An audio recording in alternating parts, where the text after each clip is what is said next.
A billionaire stopped his car in the middle of a Manhattan rainstorm because he saw the woman he broke 15 years ago, and the four teenagers standing beside her looked just like him. That was the moment Julian Blackwell's past caught up with him, and it didn't knock politely. It shattered through his perfectly tinted window, soaked in rain regret, and four pairs of familiar blue eyes. The streets of Manhattan were slick with rain that evening.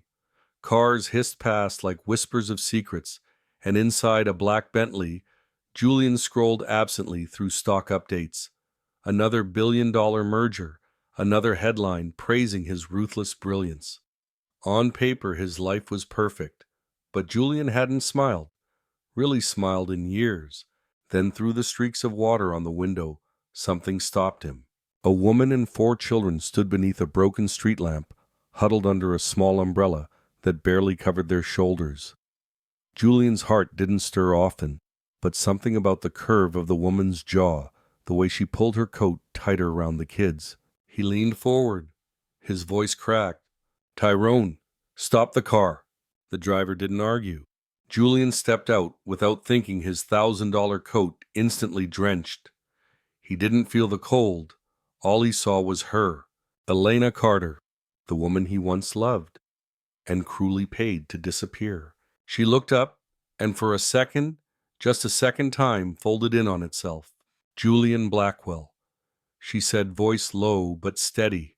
"Of all the streets in this city, I didn't think you'd be the storm." His gaze dropped from her face to the children. Four of them, two boys tall and lean like him, a girl with Elena's gentleness but his eyes, and one standing just a little in front of the others, chin tilted, already protective. They were about 14, all of them.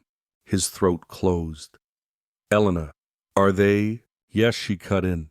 "But you lost the right to ask that question a long time ago." One of the boys turned to her, confused. "Mom, who is this man?" Elena didn't flinch. "This is Julian Blackwell." She looked Julian straight in the eye. "And he's your father."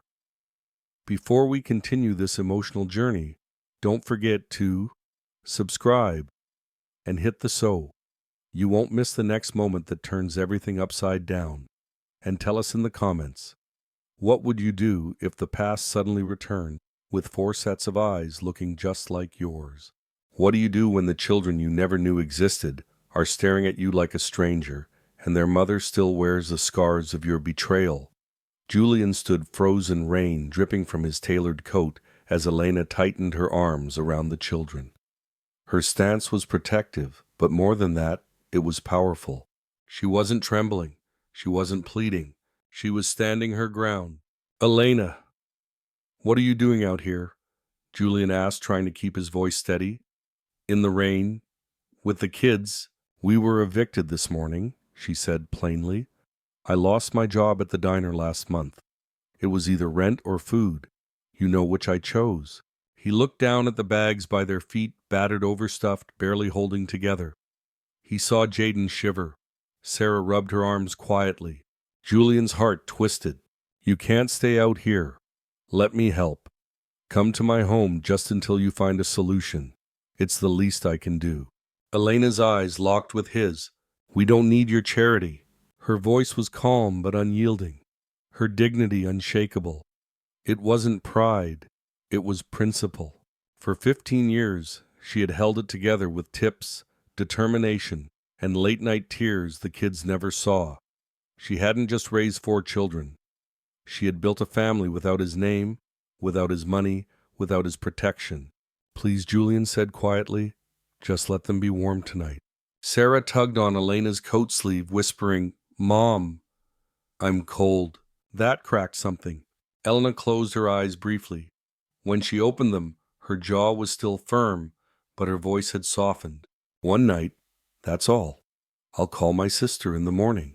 Julian nodded. He didn't smile. This wasn't a victory. The kids climbed into the Bentley one after the other. Miles, the eldest, sat beside his mother and kept a watchful eye on Julian, his arms crossed. "I'm Miles," he said, his tone measured.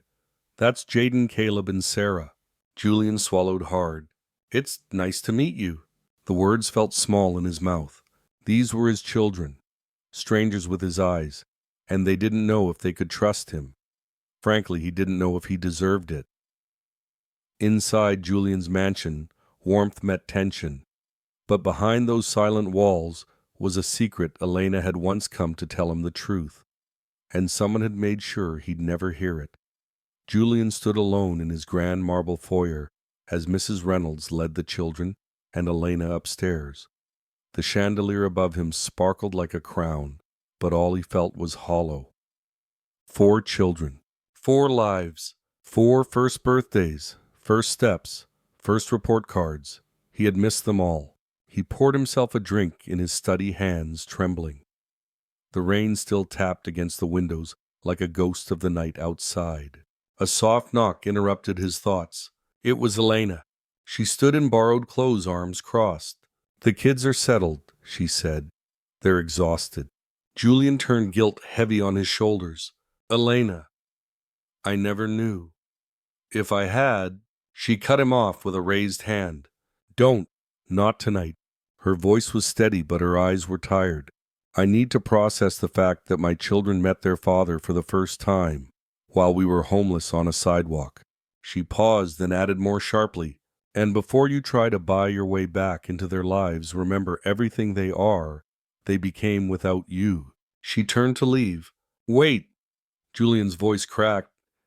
"Did you ever try to tell me?" Elena froze. A beat passed. "I did. Once. 14 years ago. I came to your office. I sat in the lobby for 3 hours. Your assistant finally came out and told me you were too busy, that there was nothing you needed to hear from someone like me." Julian's heart stopped. "I never got that message. I figured." She looked over her shoulder. "I stopped trying after that." When she was gone, Julian sat down slowly. Rage and regret wrestled inside him. He could picture it so clearly. Elena, young and scared, turned away like she didn't matter. He thought cutting her off had protected her, but all he did was abandon her. And their children. Upstairs, 4 teenagers slept in unfamiliar beds. But morning would reveal more than sunlight. It would reveal who they had become and how much they never asked for, but always deserved.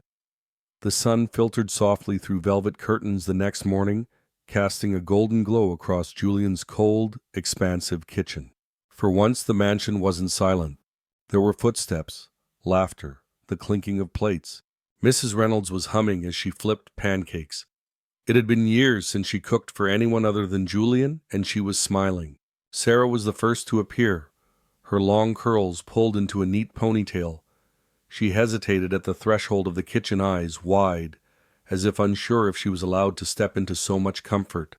"Would you like to help?" dear Mrs. Reynolds asked gently. "Yes, please," Sarah replied, her voice barely above a whisper. "I like helping." She moved with quiet confidence, setting the table with care, checking every spoon was straight. Every motion told a story. This was a girl used to taking care of others before herself. Julian entered, unsure how to speak to the daughter he'd only just met. "Good morning," he said softly. "Good morning, Mr. Blackwell." Sarah replied, her tone polite but distant. That Mr. Blackwell cut deeper than any insult. He nodded, accepting it. Then came the thundering of feet. Jaden and Caleb burst into the kitchen, still arguing over something about comic books and math homework. Their twin energy filled the room, bright and fast-paced. "Real bacon," Caleb grinned, then caught Julian's eye and dimmed. Thank you." "Eat as much as you like," Julian offered. "Mrs. Reynolds always makes too much." Jaden looked at him with guarded curiosity but didn't speak. They had the same brow wrinkle when they were thinking Julian had seen it in the mirror for decades. And then Miles entered. He didn't smile. He scanned the room, his siblings, the windows, Julian, always watching, always ready to step in. The protector. "Is this your place?" he asked Julian coolly. "Yes." Big. It wasn't praise. It was observation. Miles sat beside Sarah, subtly positioning himself between her and Julian. "They're not used to people doing things for them," Elena said, appearing in the doorway. Her tone wasn't bitter, just honest. Julian watched as Sarah passed napkins before serving herself. Caleb poured juice for everyone. Miles leaned over to help Jaden fix his sleeve.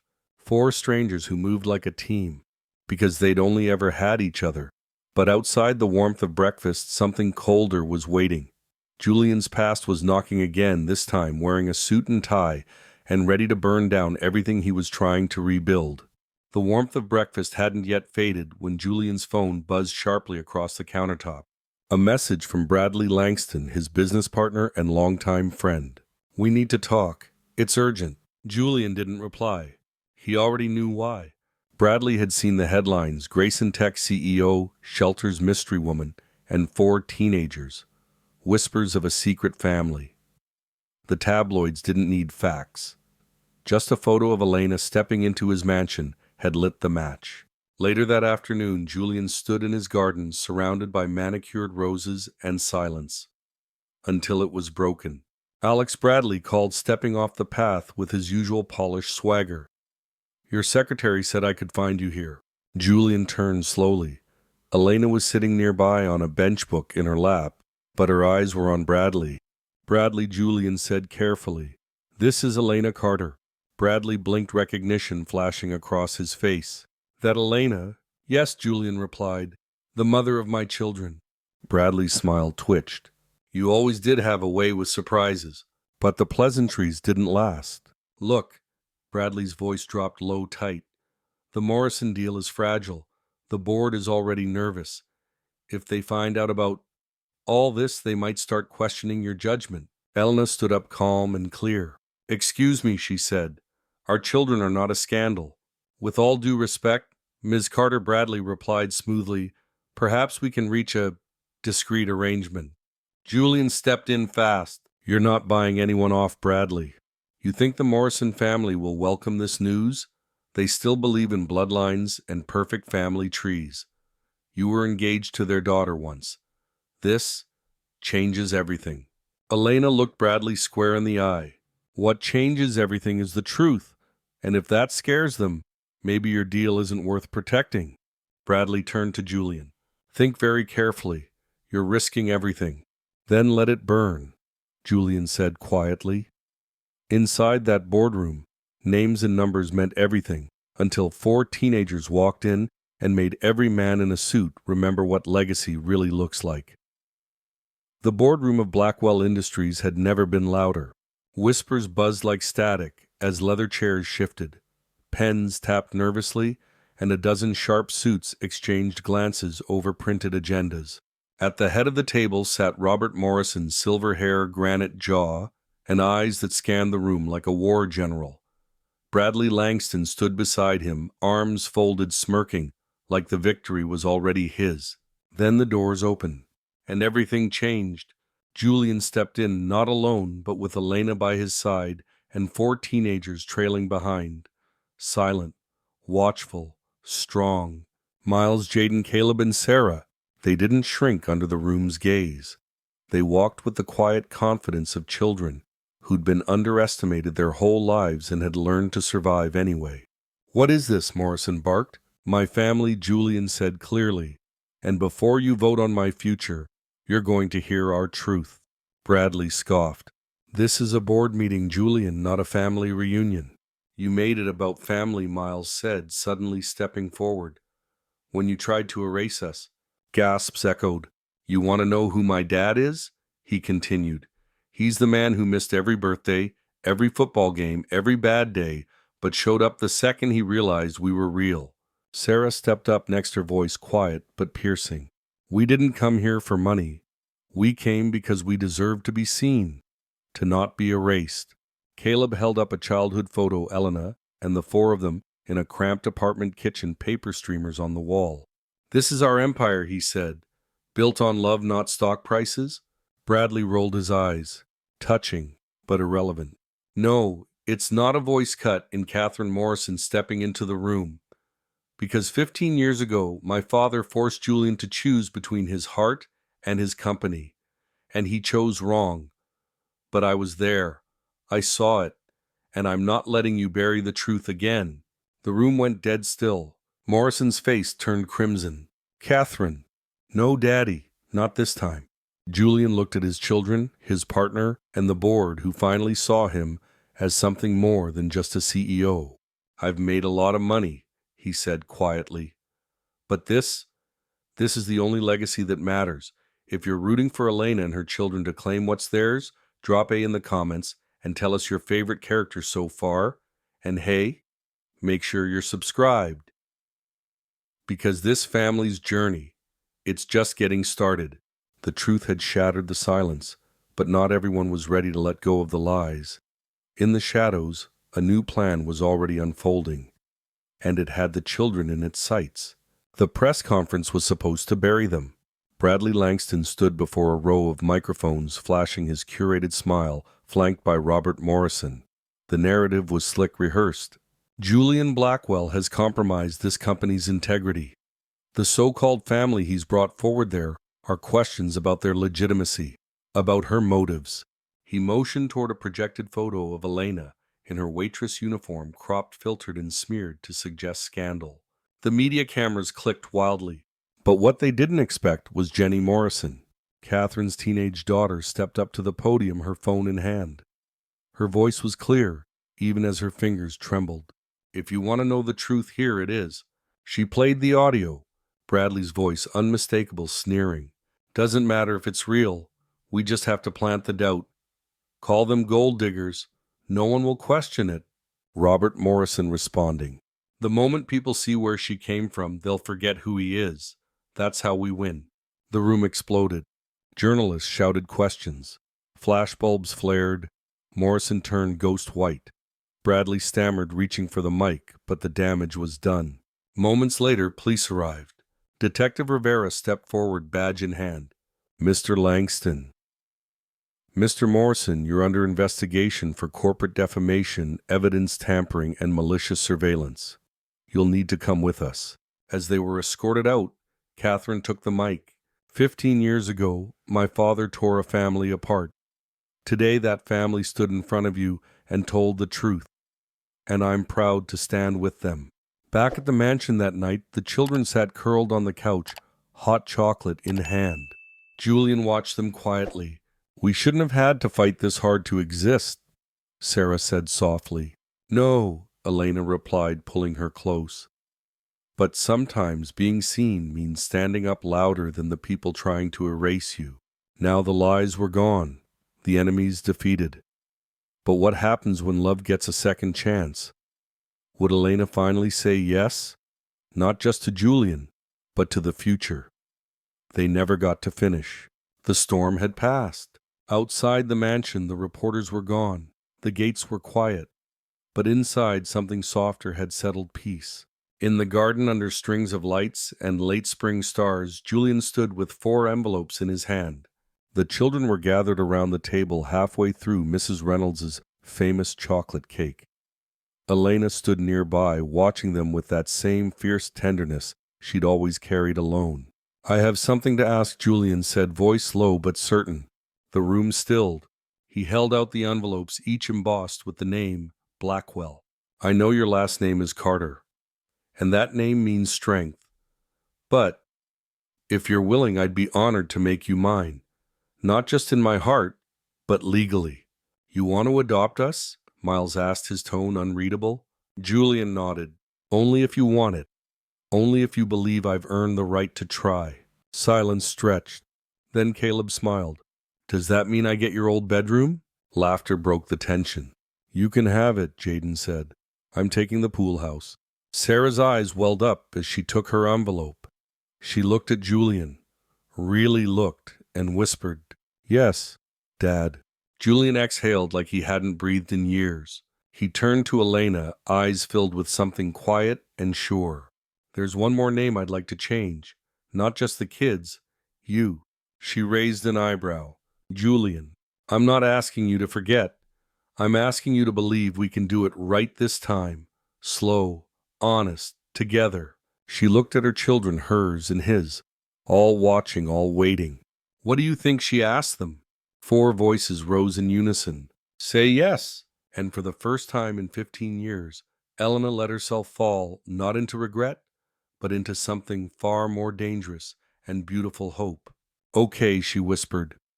But this time we build it on love, not silence, not fear, just us. Because in the end, wealth isn't what you earn, it's who stands beside you when everything else falls away. If this story moved you, if it reminded you of the power of forgiveness, family, and finding love again, please consider liking this video, subscribing, and sharing it with someone who needs a little hope today, because the next story might just be yours.